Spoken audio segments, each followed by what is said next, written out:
The day I graduated college in 2005, I decided to start a rental company. It took a few years until it became successful enough to be my full-time job, but now it's all I do. My hope is to help you by sharing my knowledge.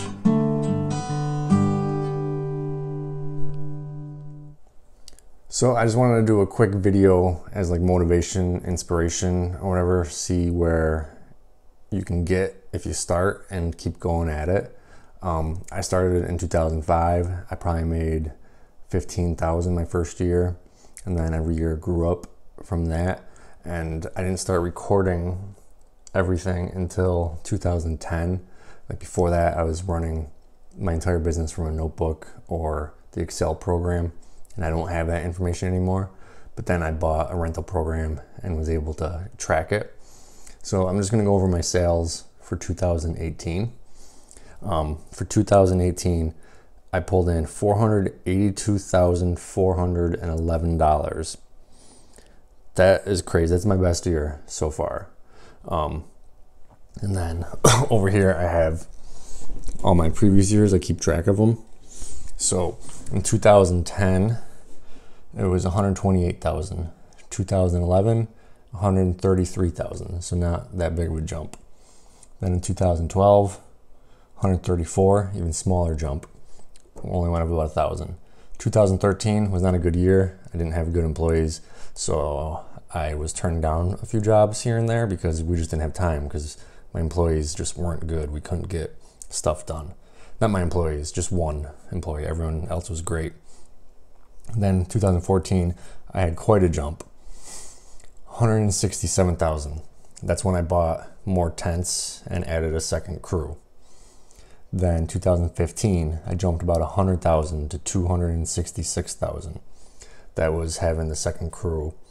The year before, the second crew got added halfway through the summer. Then the next summer, it was 2 crews going out every day.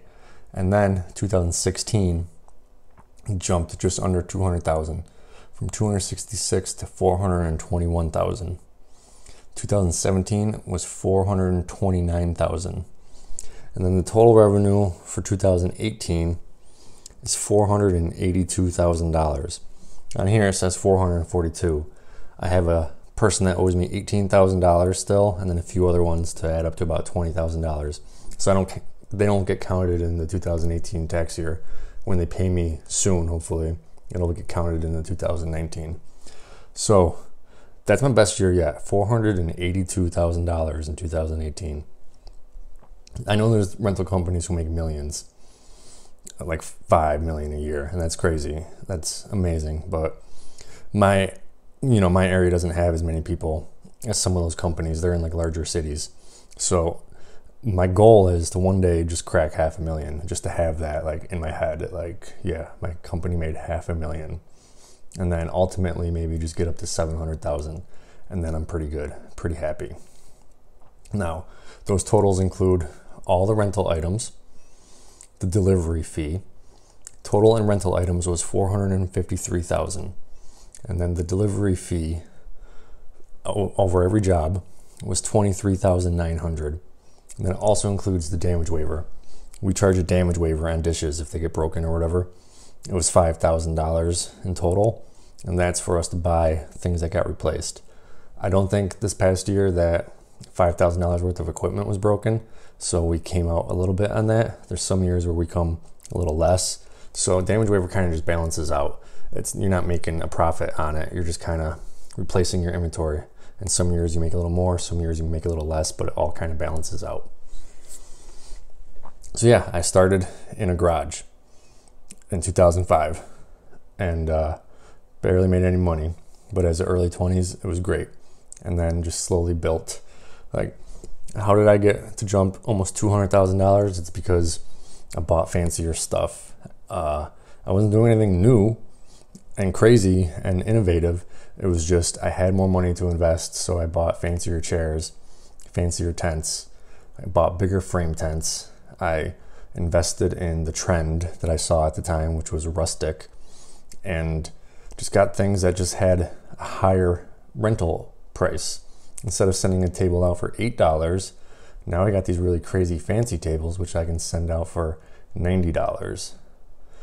and then getting more dishes and more styles of dishes. So it's a slow process getting up there. You can't jump right in to doing really huge weddings and high-end weddings. You got to build up. But as long as you're diligent and keep reinvesting your money and keep upgrading your equipment and buying newer, fancier things, your average rental invoice will just go up and up and up. And you're really not doing much more work than you were a few years before.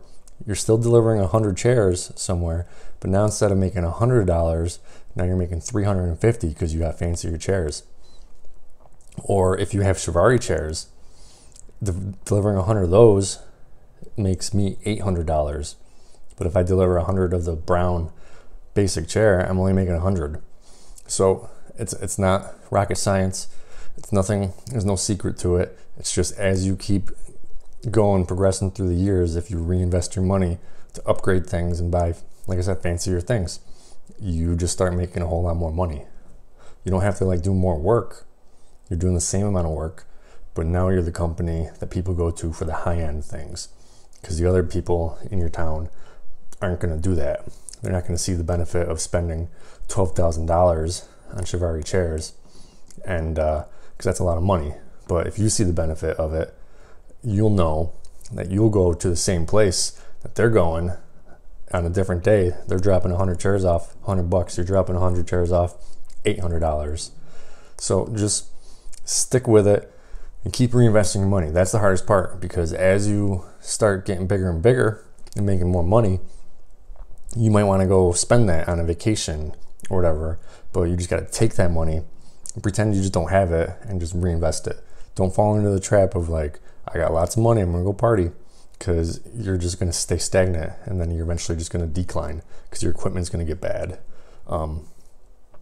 So be diligent, reinvest your money. And this took a long time, 12, 13 years to get to close to $500,000. It's not an overnight thing, but you can do it. Anyone can do it. Tent rentals, event rentals is not rocket science. Anyone can do it.